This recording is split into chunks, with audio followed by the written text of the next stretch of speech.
Alhamdulillah wassalatu wassalamu ala Rasulillah wa ala alihi wa sahbihi wa mawalah wa la hawla wa la quwata illa billahi wa ba'du. Alhamdulillah, di malam hari ini kita bisa duduk kembali di Masjid Nidaul Ilmi Tanjung Riau Sekupang. Tak lupa salawat dan juga salam kita hadiahkan kepada Rasul kita Nabi besar Muhammad sallallahu alaihi wa ala alihi wasallam. Hadirin dan hadirat yang dimuliakan Allah Subhanahu wa taala, tema malam ini adalah tema nasihat. Nasihat dan juga risalah kepada orang-orang yang mereka menunda-nunda untuk bertobat. Ada dua kelompok yang berseberangan satu dengan yang lainnya.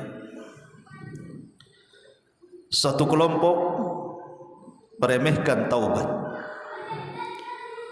bahkan terkesan mengatakan, saya akan bermaksiat kepada Allah Azza wa Jal, setelah itu saya akan bertobat. Dan itu yang banyak di masyarakat.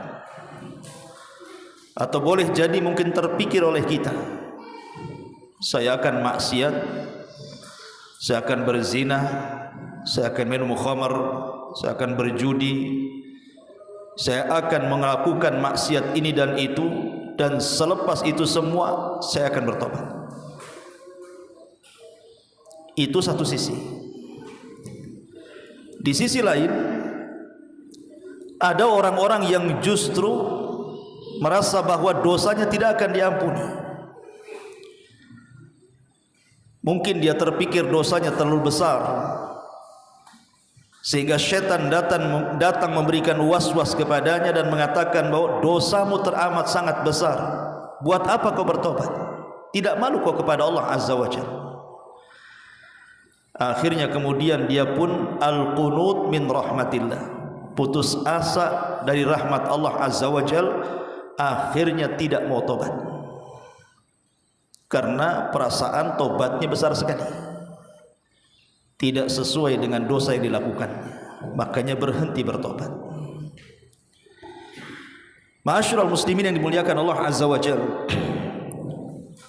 adapun kepada kelompok yang pertama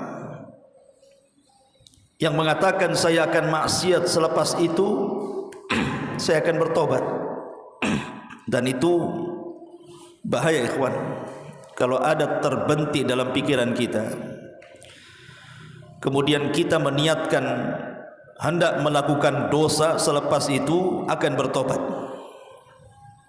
Karena ada 10 perkara yang disebutkan para ulama. Yang pertama, bahwa kematian itu tidak ada yang tahu kecuali Allah Subhanahu wa taala. Wa likulli ummatin ajal, fa idza jaa ajaluhum la yastakhiruna sa'atan wa la yastaqdimun. Setiap umat itu mempunyai batas waktunya. Apabila ajalnya datang, kata Allah, tidak mungkin dimundurkan dan tidak mungkin dimajukan, pas waktunya. Bagaimana kalau seandainya orang yang berpikir seperti itu, enggak apa-apa saya maksiat dulu, nanti habis maksiat saya tobat. Iya, kalau seandainya setelah dia maksiat kemudian ada waktu untuk bertobat, kalau Allah takdirkan saat maksiat dia meninggal, siapa yang tahu? Dan itu sudah kita saksikan di masyarakat. Ada orang mabuk, sedang mabuk dia meninggal. Ada orang berzina, sedang berzina dia meninggal. Ada orang yang sedang melakukan kesyirikan dia meninggal, sedang melakukan bid'ah dia meninggal. Kita saksikan itu. Makanya buang pikiran seperti itu.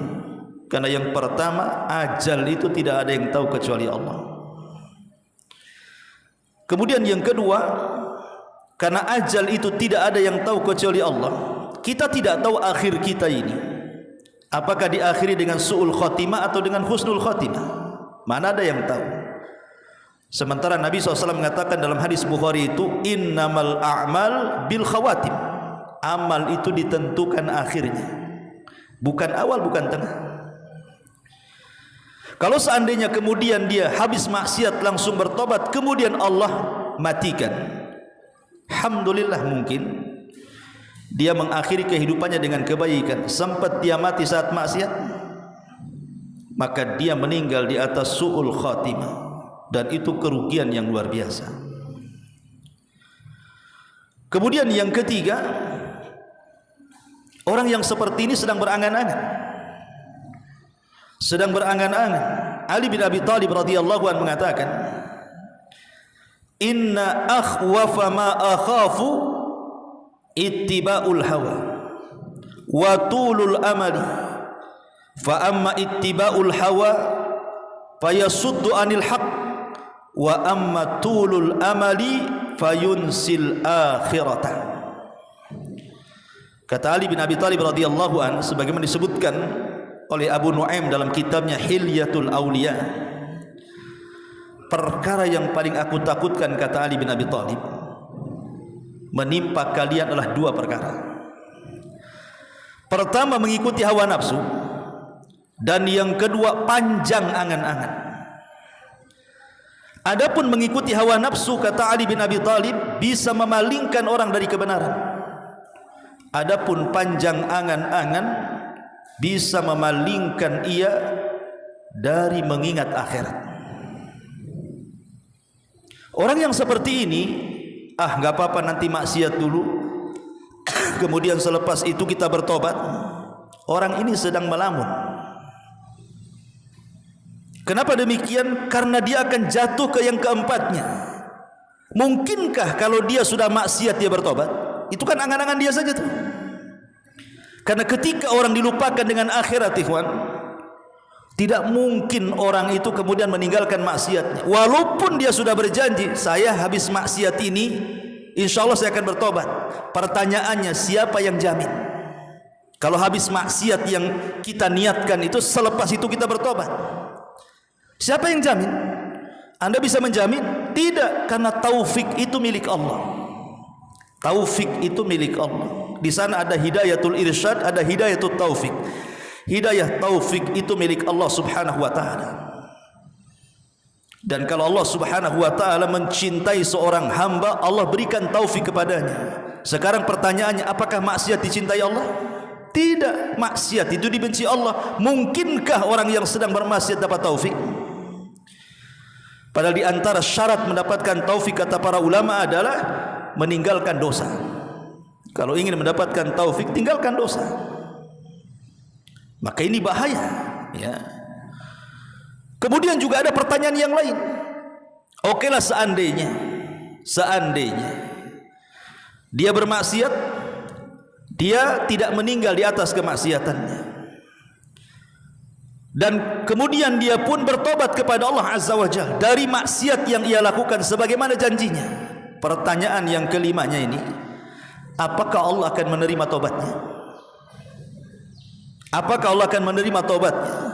Padahal syarat taubat itu ada 4. Pertama, al-iqla'ani dzambi, melepaskan semua dosa yang pernah dilakukannya. Yang kedua, an-nadamu ala ma fat, menyesal karena dosa yang sudah dilakukannya. Kemudian yang ketiga, al-azmu ala adamil audati ilaih, betul-betul berazam, berniat untuk meninggalkan dan tidak akan kembali kepada dosa yang dilakukannya. Dan yang keempat, kalau berkaitan dengan orang lain, tentu dikembalikan haknya. Tapi di sini ada kalimat an-nadam, menyesal. Betul enggak ketika tobat dari dosa itu Anda menyesal? Apakah kita akan menyesal setelah kita berzina, meminum khamar, berjudi, atau melakukan hal-hal yang lain dari perbuatan dosa itu, kemudian saat bertobat kita betul-betul menyesal? Tidak. Karena maksiat yang Anda lakukan itu sudah direncanakan masalahnya. Lain dengan orang yang tidak terencana, mungkin terkalahkan hawa nafsunya, akhirnya melakukan maksiat, kemudian langsung bertobat. Kemudian Yang nomor 6 ini juga yang perlu dikhawatirkan. Ingat, dosa itu biasanya melahirkan dosa yang lain. Umumnya dosa itu melahirkan dosa yang lain. Sama dengan ketaatan melahirkan ketaatan yang lain. Contoh mamanya orang pinjam uang, tak sanggup bayar. Ditagih, dia bilang tak ada duit.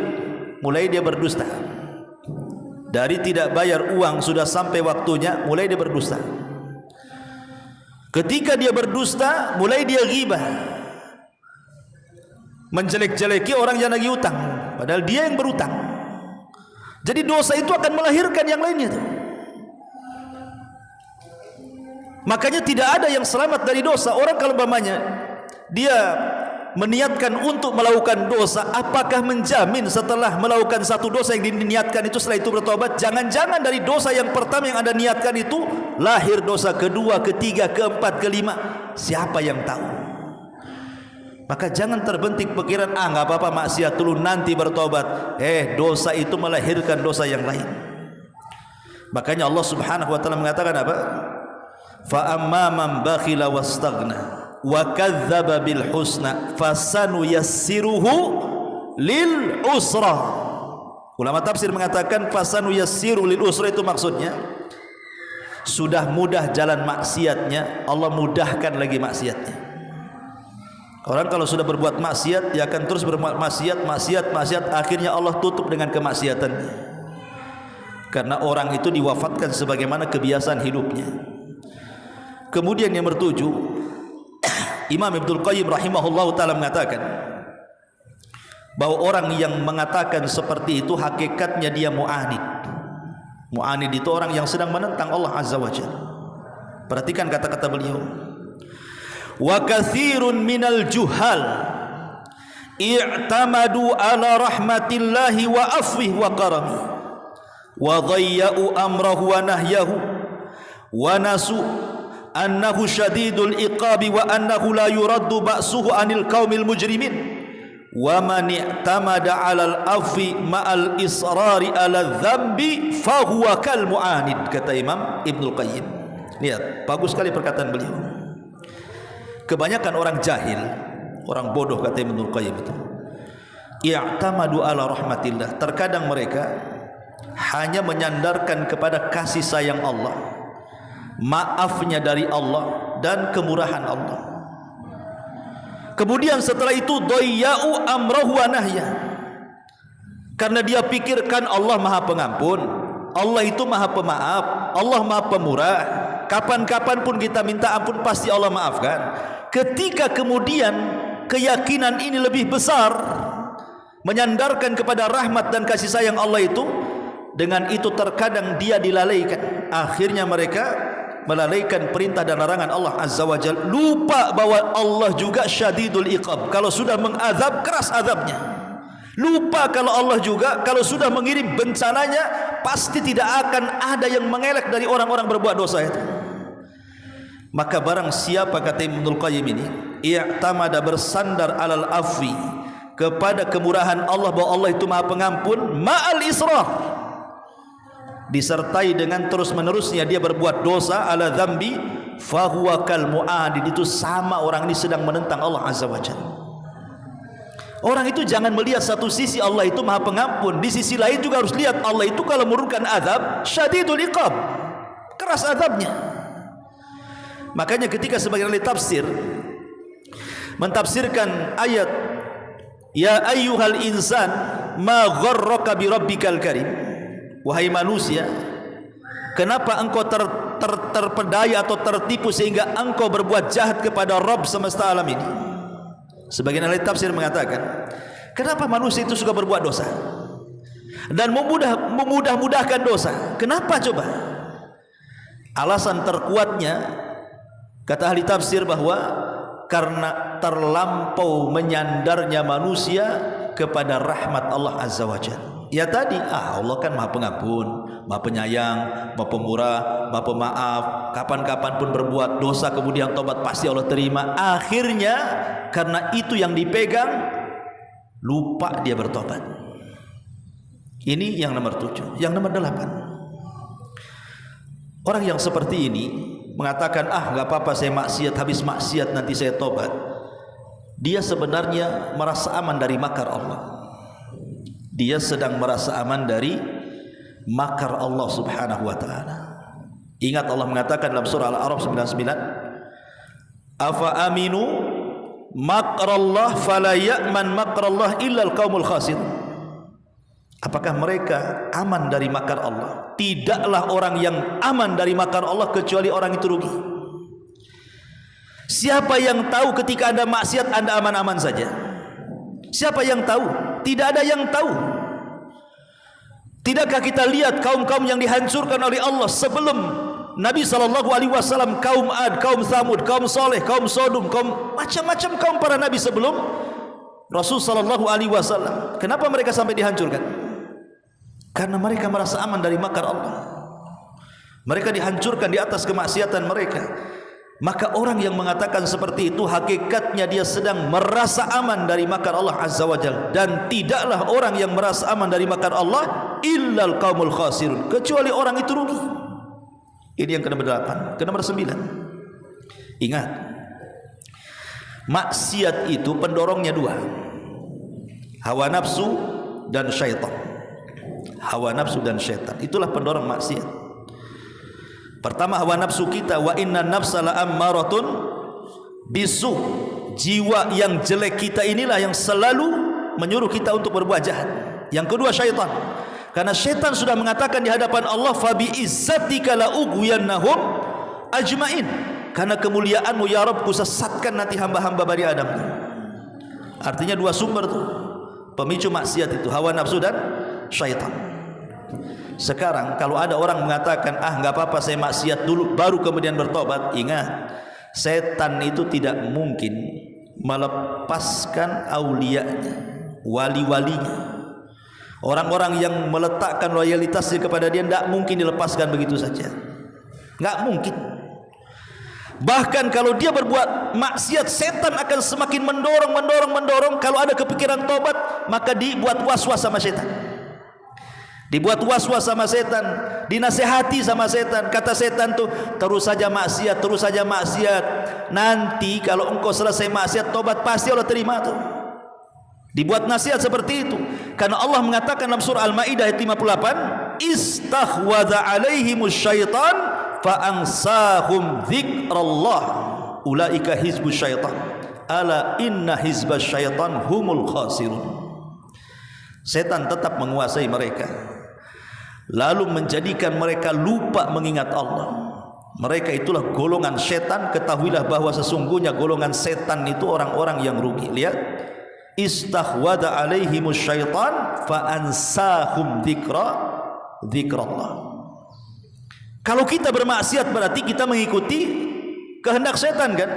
Maka setan akan terus ngasih was terus, akhirnya dilupakan mengingat Allah. Ketika dilupakan mengingat Allah, boro-boro cerita tobat, maksiatnya makin ditambah sama dia ya.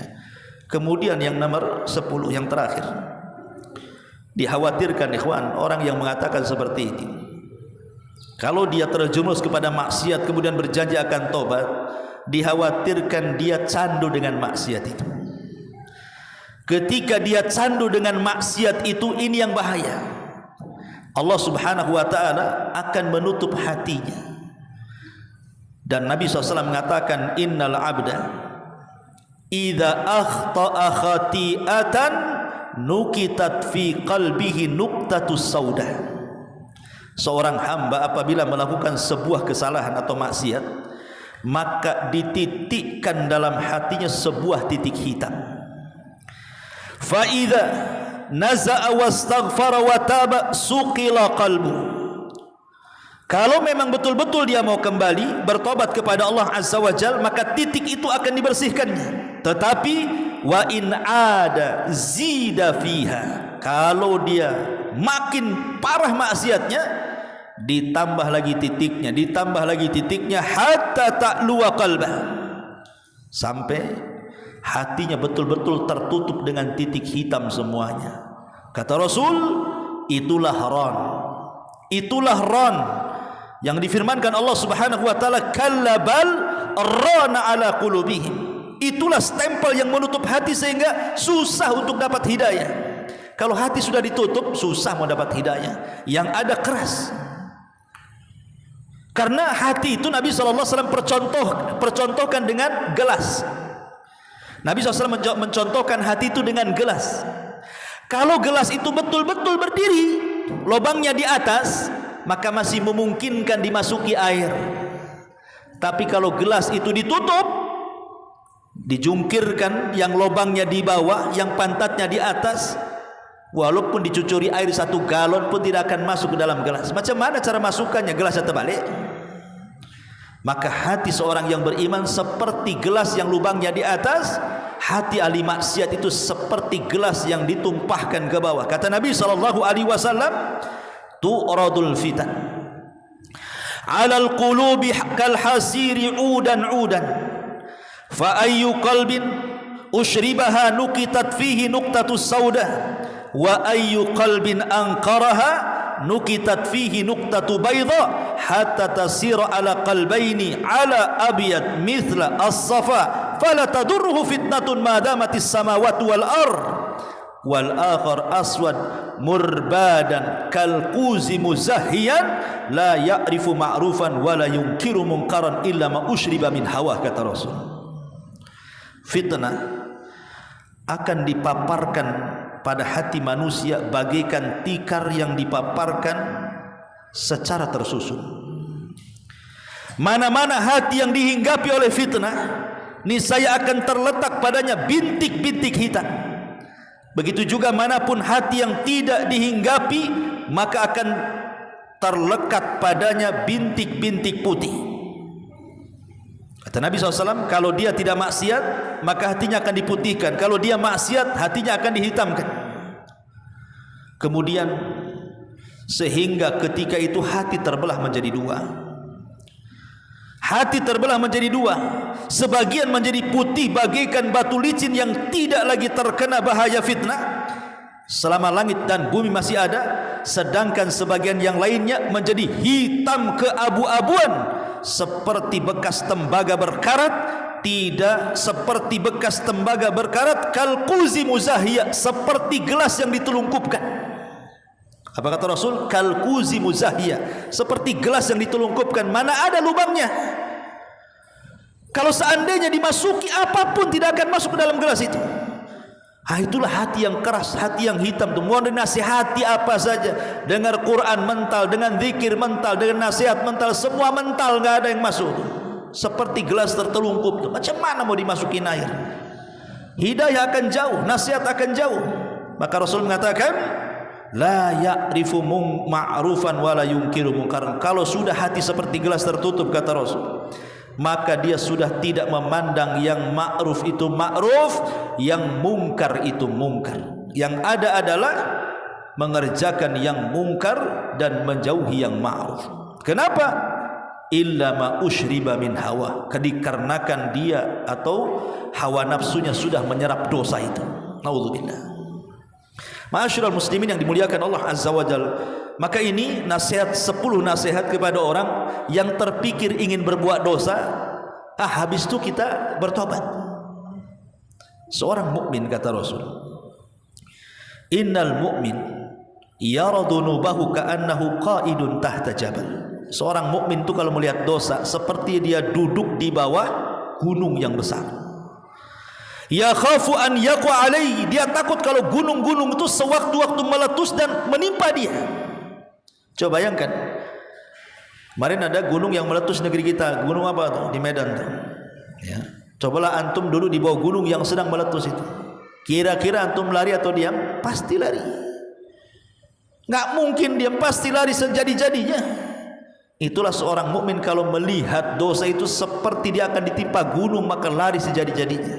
Tapi lihat kata Rasul, wa innal fajir yara dzunubahu kadzubab marra ala anfi.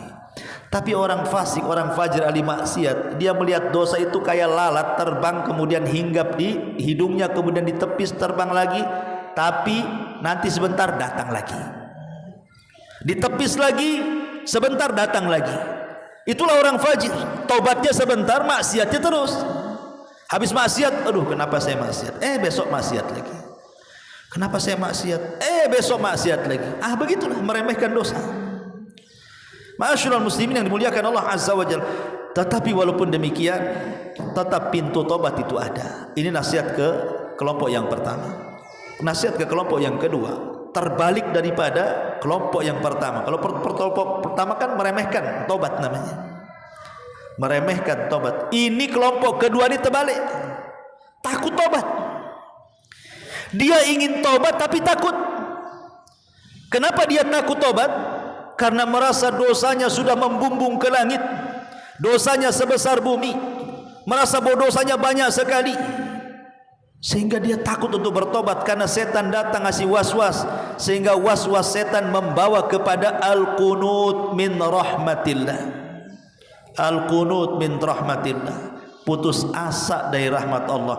Tidak mungkin saya diterima tobatnya, dosa saya sudah terlampau banyak. Akhirnya orang ini tak mau tobat. Ingat, Allah Subhanahu wa taala mengatakan dalam Al-Qur'an, ayat yang masyhur. Allah Subhanahu wa taala mengatakan tentang larangan seseorang itu al-qunut min rahmatillah. Ya ibadiyalladzina asyrafu ala anfusihim la taqnatu min rahmatillah innallaha yaghfiru dzunuba jami'a. Wahai hamba-hamba Allah yang kalian sudah melampaui batas, asrafu ala anfusihim, melampaui batas kepada diri-diri mereka, la taqnatu min rahmatillah, jangan putus asa dari rahmat Allah. Kenapa? Innallaha yaghfiru dzunuba jami'a, karena Allah menghapus semua dosa. Sebesar apapun dosa, hatta syirik sekalipun, kalau dia bertobat kepada Allah, tidak ada yang mustahil bagi Allah mengampuni dosa kita. Karena sebagian para ulama mengatakan orang yang putus asa dari rahmat Allah itu dosanya lebih besar dari dosa itu sendiri. Pemanya dia melakukan zina, minum khamar, ghibah atau apalah dari dosanya. Ketika mau tobat putus asa, putus asa sendiri dosanya lebih besar daripada dosa yang dilakukan dia. Kenapa? Karena Al-Quran mengatakan orang yang putus asa dari rahmat Allah itu cuma dua kelompok.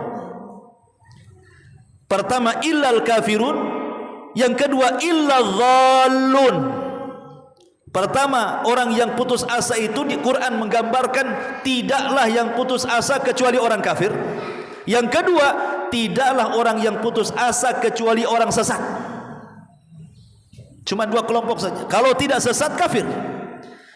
Kita ini orang yang beriman, bukan orang kafir, bukan orang sesat.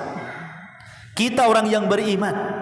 Kita harus yakin kita punya Rabb Maha Pengampun. Sebesar apapun dosa kita pasti Allah ampuni. Bukankah Allah Subhanahu wa taala dalam hadis kursi mengatakan, ya ibadi, lau annaka atau lau dhunubuka ananas sama, thumma astaghfartani la ataituka biqurabiha maghfiratan. Ya ibadi lau anna dhunubuka ananas sama.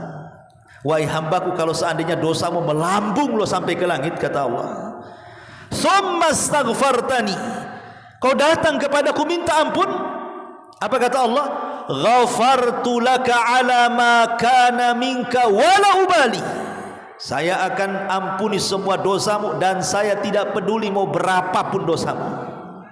Itu Allah yang mengatakan dalam hadis qudsi seperti itu. Artinya bahwa tidak ada ruang untuk putus asa bagi seorang yang beriman. Ruang putus asa itu hanya bagi orang kafir dan orang sesat saja. Maka kalau kita melihat sejarah di zaman Bani Israel, dalam hadis yang ma'ruf, yang sahih tentang seseorang yang membunuh 99 jiwa, kemudian datang dia kepada seorang rahib. Seorang rahib ini dia hendak membuat putus asa orang ini dan mengatakan apa? Dosamu tidak akan diampuni, dosamu sudah melambung ke langit. Dibuat tidak putus asa, dibuat suruh putus asa sama orang. Makanya jangan membuat orang putus asa. Islam itu agama mudah. Islam itu agama yang tidak membuat orang lari, buat orang itu senang, jangan buat orang putus asa. Ustaz, saya mau masuk Islam, ya, tapi sunat dulu kamu. Takutlah dia sunat. Tak jadilah Ustaz, katanya. Saya sudah 70 tahun mau sunat pakai apa, katanya. Tak jadi masuk Islam. Banyak orang yang tak mau masuk Islam gara-gara takut sunat. Seorang ustaz jangan melarikan orang. Masuk dulu, syahadat dulu, biarkan dulu. Ajarkan Islam, lama-lama sudah paham nanti sunat sendiri, enggak perlu disuruh. Yassiru wala tu'assiru, basyiru wala tunaffiru. Mudahkan, jangan kau buat lari. Senangkan, jangan kau persulit orang itu. Mudahkan. Islam ini agama mudah. Kalau ada orang datang kepada kita meminta fatwa kepada kita karena banyaknya dosa, maka tanamkan kepada dia, jangan putus asa dari rahmat Allah. Jangan seperti rahib ini nasihati orang yang membunuh 99 jiwa. Dosamu sudah membumbung ke langit, tak mungkin kau diterima, katanya. Marah dia, dibantai pula si rahib ini, genap jadi 100 jiwa. Barulah dia datang kepada seorang alim, betul-betul alim, baru dia ngasih solusi. Kalau engkau ingin tobat, di sana ada kampung semua orang soleh. Datang kau ke situ, beramalah seperti amalan mereka. Mudah-mudahan Allah menerima tobatmu. Berangkat dia. Di tengah jalan pula Allah takdirkan nyawa dia tak tertolong, meninggallah di tengah jalan. Belum sampai ke kampung itu, malaikat azab dengan segera datang mencabut, mau mengambil nyawanya dan mengatakan itu milik saya. Dia sudah membunuh 100 jiwa. Malaikat rahmat datang dan mengatakan, itu ruh milik saya, karena dia sudah ada keinginan taubat. Rebutan tuh dua malaikat itu. Akhirnya Allah mengutus satu malaikat penengah dan mengatakan, gini saja, kalian enggak usah ribut. Kisu bainal ardaini. Sekarang ukur saja di antara dua bumi itu, lebih dekat kemana? Ke kampung tempat dia akan bertobat, ataukah lebih dekat kepada seorang alim yang ia bertanya di situ?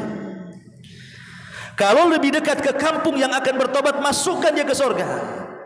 Tapi kalau dia lebih dekat kepada sang alim, berarti masih jauh dari kampung itu, masukkan dia ke neraka. Diukurlah itu, dari tempat dia mati ke kampung yang akan dituju, dengan ke tempat alim dia bertanya. Subhanallah, sebenarnya dia itu tidak jauh dari orang alim meninggal. Artinya secara jarak lebih dekat kepada orang alim dibandingkan ke kampung. Tetapi rahmat Allah itu lebih luas dibandingkan murkanya. Allah lipat bumi, akhirnya didekatkan ke kampung. Coba bayangkan, harusnya dia masuk neraka karena lebih dekat kepada orang alim, kan? Tapi Allah buat bumi itu dilipat sehingga didekatkan ke kampung orang alim itu.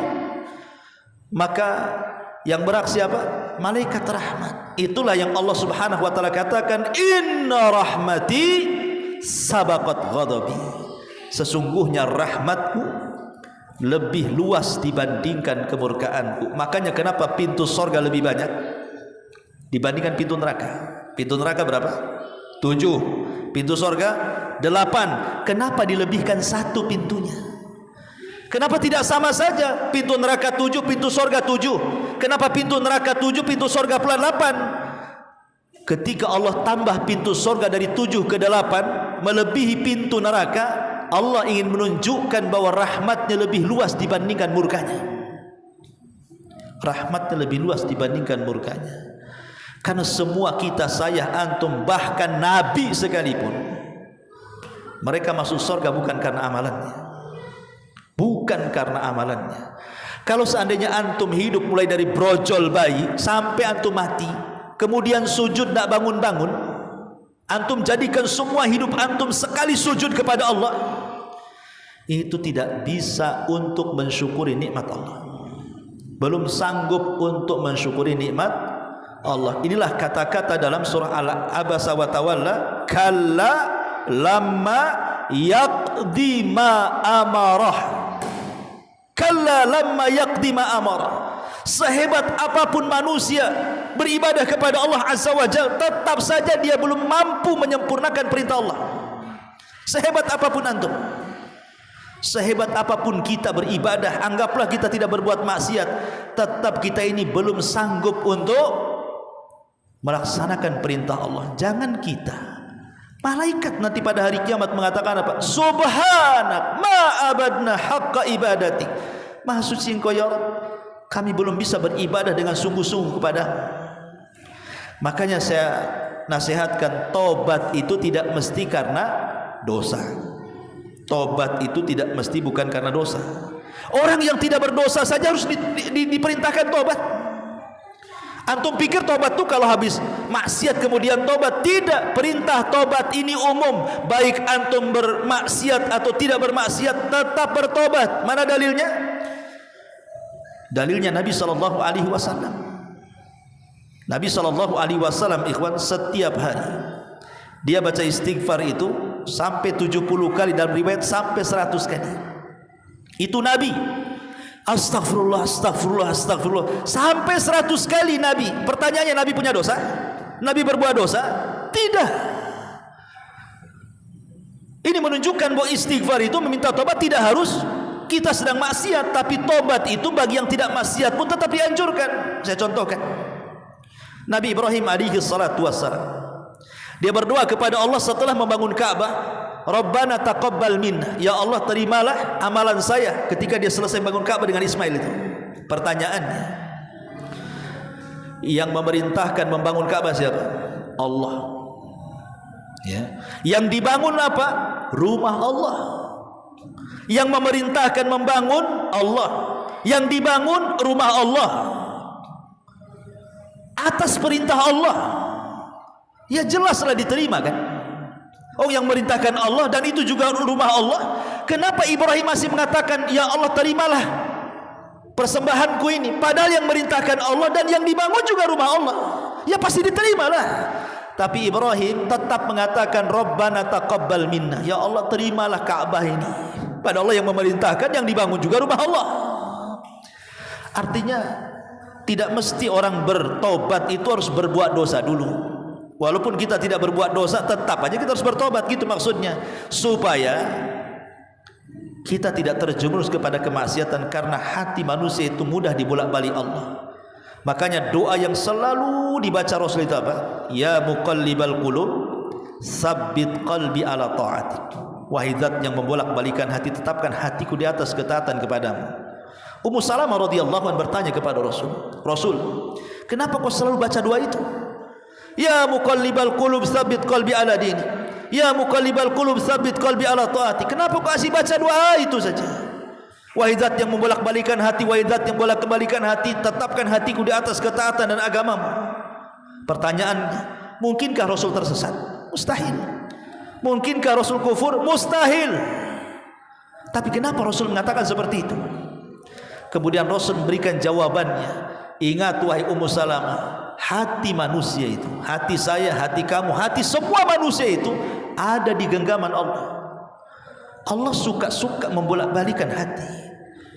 Bisa saja paginya beriman, malamnya kafir. Malamnya beriman, paginya kafir. Yumsi mu'minan wa yusbih kafiran. Yusbih mu'minan wa yumsi kafiran. Itu dalam hadis seperti itu. Nanti di akhir zaman itu ada orang paginya beriman, malamnya pula kafir. Malamnya beriman, paginya pula kafir. Itu akan terjadi di akhir zaman seperti itu. Kenapa? Karena yang membolak-balikan hati itu bukan kita tapi Allah. Makanya kenapa kita disuruh istighfar, istighfar, istighfar terus itu, supaya hati kita tetap istiqomah. Dan ketika kita istiqomah, itulah jalan taufik, dan ketika diberikan taufik, itulah jalan kebaikan. Karena Allah kalau sudah mencintai hambanya, pasti Allah akan berikan taufik. Dan taufik itu didapat karena senantiasa bertobat kepada Allah subhanahu wa ta'ala. Ma'asyiral muslimin yang dimuliakan Allah subhanahu wa ta'ala, Umar bin Abdul Aziz disebutkan oleh Imam Ibn Rajab Al-Hambali dalam kitabnya Jami' Al-Ulum Al-Hikam. Perkataan Umar bin Abdul Aziz, apa kata beliau? Ayyuhan nas, man alamma bi dzambin falyastaghfirillah wal yatub, fa in ada falyastaghfirillah wal yatub, fa in ada falyastaghfirillah wal yatub, fa innama hiya khataya mutawwaqatun fi a'naqir rijal wa innal halaq fil israri 'alaiha. Apa kata Umar bin Abdul Aziz? Ini nasihat baik sekali. Wahai manusia, kalau memang anda ini sedang dilumuri dosa, segera istighfar, segera tobat. Kemudian balik lagi melakukan dosa, maka segera istighfar, kemudian tobat. Kemudian balik lagi melakukan dosa, segera istighfar dan segera tobat. Kata beliau, karena sesungguhnya kesalahan itu hanya sesuatu yang menjadi beban manusia, yang beban itu bisa dihilangkan dengan istighfar, dengan bertobat. Tetapi hancurnya manusia itu ketika dia terus menerus melakukan perbuatan dosa dan tidak diselingi dengan tobat. Dari sini kata para ulama, kalau bisa, manusia ini kan tidak mungkin lepas dari dosa. Mustahil manusia itu lepas dari dosa. Karena tidak ada manusia yang datang menghadap Allah pada hari kiamat kecuali ada dosa pada dia. Tidak ada manusia yang datang kepada Allah bersih dari dosa itu. Mustahil. Semua orang yang datang kepada Allah pasti punya dosa, sedikit atau banyak, kecil atau besar. Karena setiap Bani Adam itu khata, pasti melakukan kesalahan. Wa khairul khata'ina tawwabun, dan sebaik-baik orang yang berbuat salah itu kan tobat, kata Rasul. Makanya kata para ulama, karena kita sudah tahu bahwa kita tidak mungkin lepas dari dosa, tetapi ulama mengatakan kalau bisa setiap kita melakukan dosa langsung tobat. Walaupun harus kemudian terjerumus kepada dosa yang sama, nggak apa-apa. Tapi nanti tobat lagi, tobat lagi, tobat lagi. Jangan ditumpuk. Kapan lu tobat? Nunggu haji Pak Ustadz. Nah, itu numpuk-numpuk dosa namanya. Jangan ditumpuk-tumpuk dosa itu. Makanya Umar bin Khattab mengatakan tidak ada dosa kecil kalau dilakukan terus-menerus jadi besar, dan tidak ada dosa besar kalau digempur dengan istighfar, kata Umar. La sighirata mal istimrar wala kabirata ma'al istighfar.